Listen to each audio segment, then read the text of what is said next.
या देवी सर्वभूतेषु मां शक्तिरूपेण संस्थिता नमस्तस्यै नमस्तस्यै नमस्तस्यै नमो नमः।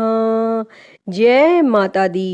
प्रिय भक्तजनों, आप सभी को आषाढ़ माह के गुप्त नवरात्रि की हार्दिक शुभकामनाएं। माँ दुर्गा की कृपा आप और आपके समस्त परिवार पर सदैव बनी रहे। प्रिय भक्तजनों, आज हम इस वीडियो में गुप्त नवरात्रि महाविद्या माता काली की कथा सुनेंगे। नवरात्रि का व्रत जो कि हर वर्ष 4 बार मनाया जाता है, 2 गुप्त नवरात्रि के रूप में और 2 प्राकट्य नवरात्रि के रूप में।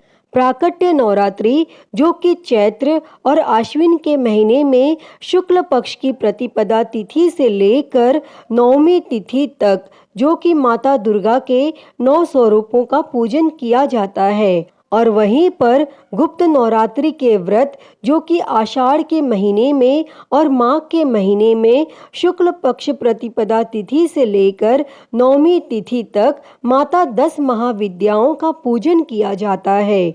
और जो भी भक्त सच्ची श्रद्धा के साथ, नियम और निष्ठा के साथ गुप्त नवरात्रि का व्रत करते हैं, उनके सभी प्रकार के दुख और कष्ट दूर हो जाते हैं तथा माता महाविद्या की कृपा से सभी प्रकार के सुख और समृद्धि की प्राप्ति होती है।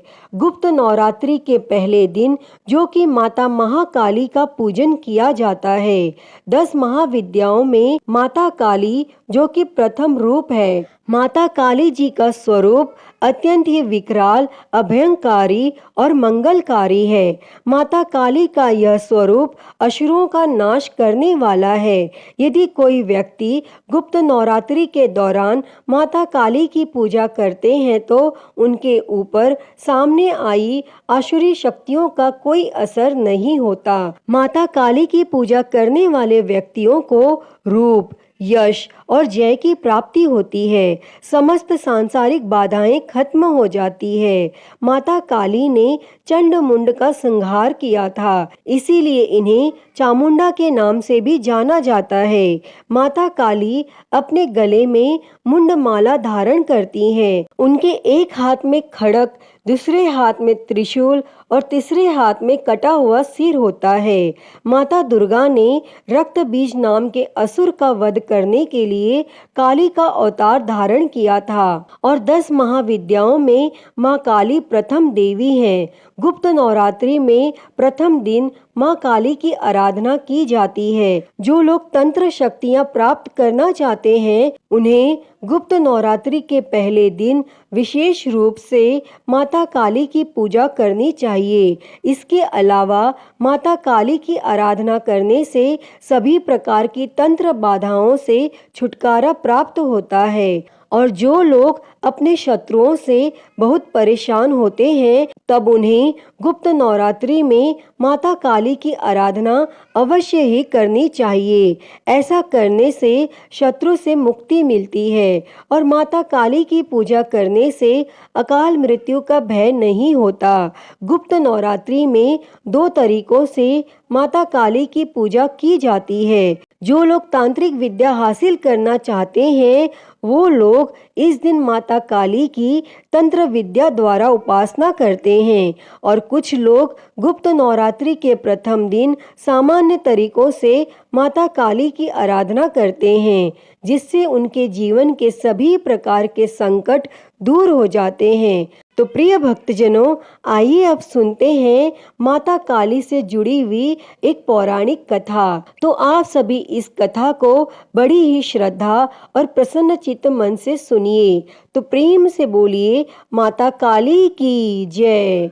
पौराणिक कथा के अनुसार एक बार दारुक नामक एक राक्षस ने ब्रह्मा जी को प्रसन्न करके उनसे वरदान प्राप्त कर देवताओं और ब्राह्मणों को प्रताड़ित किया और स्वर्ग लोक पर कब्जा कर लिया, जिसके बाद सभी देवता भगवान विष्णु और ब्रह्मा जी के पास गए और ब्रह्मा जी ने देवताओं को बताया कि इस दुष्ट का संहार एक स्त्री ही कर सकती है। जिसके बाद सभी देवता भगवान शिव के पास गए और उन्होंने भगवान शिव को सभी बात बतलाई। जिसके बाद भगवान शंकर ने माता पार्वती की ओर देखा और माता पार्वती इस पर मुस्कुराई और अपना एक अंश भगवान शिव में प्रवाहित कर दिया और जिसके बाद भगवान शिव के कंठ से उस अंश ने अपना आकार धारण किया और फिर भगवान शिव ने अपना तीसरा नेत्र खोल दिया और उनके इस नेत्र से विकराल रूप वाली माँ काली उत्पन्न हुई। माता काली के ललाट में तीसरा नेत्र और चंद्र रेखा थी। माँ काली के भयंकर और विशाल स्वरूप को देखकर देवता और सिद्ध लोग भागने लगे। जिसके बाद माँ काली का दारुक और उसकी सेना के साथ भयंकर युद्ध हुआ और माता काली ने सभी का वध कर दिया। लेकिन माँ काली का क्रोध शांत नहीं हुआ और माता काली के इस क्रोध से संसार भी जलने लगा। जिसके बाद भगवान शंकर ने एक बालक का स्वरूप धारण किया और शमशान में लेटकर रोने लगे। तब माता काली उन्हें देखकर उन पर मोहित हो गई और इसके बाद उस बालक रूपी भगवान शंकर को अपने गोद में उठा लिया और उसके बाद उनका क्रोध शांत हुआ। और इस प्रकार से जो भी माता महाविद्या काली की आराधना करते हैं, नवरात्रि का व्रत करते हैं, व्रत के दौरान नियमों का पालन करते हैं, उनके सभी प्रकार के दुख और कष्ट दूर हो जाते हैं तथा सुख और समृद्धि की प्राप्ति होती है। नवरात्रि के दौरान माता का पूरे विधि विधान के साथ पूजन करना चाहिए और इस दौरान श्री दुर्गा सप्तशती का पाठ अथवा श्रवण करना चाहिए और दुर्गा कवच, दुर्गा चालीसा आदि का पाठ या श्रवण करना चाहिए। व्रत के दौरान शुद्ध और सात्विकता का पालन करना चाहिए और जो भी व्रती हो उन्हें व्रत के दौरान किसी के ऊपर क्रोध नहीं करना चाहिए। अपने मन में किसी के प्रति ईर्ष्या या द्वेष का भाव नहीं लाना चाहिए और ब्रह्मचर्य का पालन करना चाहिए। तामसिक वस्तुओं का प्रयोग बिल्कुल भी नहीं करना चाहिए और पूर्ण श्रद्धा भक्ति भाव के साथ पूरे विधि विधान के साथ माता का पूजन करना चाहिए। इससे माता अपने भक्तों पर प्रसन्न होकर अपने भक्तों के सभी प्रकार के दुख और कष्टों को दूर कर देती है तथा सुख और समृद्धि का आशीर्वाद प्रदान करती हैं। माता काली की पूजा के लिए गुप्त नवरात्रि के पहले दिन, जो कि सुबह ब्रह्म मुहूर्त में उठकर नित्य क्रियाओं से निवृत्त होकर गंगा नदी में या घर के नहाने के पानी में थोड़ा सा गंगा जल मिला करके स्नान करना चाहिए। शुद्ध वस्त्रों को धारण करके कलश स्थापित करके घट स्थापना करके माता की प्रतिमा को स्थापित करें और पूरे विधि विधान के साथ पूजन करना चाहिए। माता को जो कि लाल रंग की रोली का टीका अवश्य ही लगाना चाहिए।